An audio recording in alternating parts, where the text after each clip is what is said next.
गुलाबराव रेवाबाई रघुनाथ पाटील ईश्वर शाख शपथ घेतो की कायद्याद्वारे स्थापित झाले आहे अशा भारताच्या संविधानाबद्दल मी खरी श्रद्धा व निष्ठा बाळगेन। मी भारताची सार्वभौमता व एकात्मता उन्नत राखीन।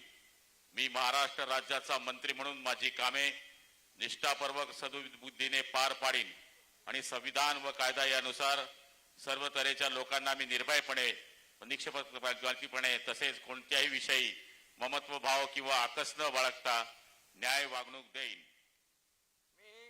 मी गुलाबराव रेवाबाई रघुनाथ पाटील ईश्वर शाख शपथ घेतो की महाराष्ट्र राज्याचा मंत्री म्हणून माझ्या विचारार्थ आणली जाईल किंवा मला ज्ञात होईल अशी कोणतीही बाब असा मंत्री म्हणून माझी कामे यथायोग्य पार पाडण्यासाठी आवश्यक असेल ते खेरीज करून एरवी मी कोणत्याही व्यक्तीला किंवा व्यक्तींना प्रत्यक्षपणे व अप्रत्यक्षपणे कळवणार नाही किंवा त्यांच्याकडे उघड करणार नाही। जय हिंद, जय महाराष्ट्र।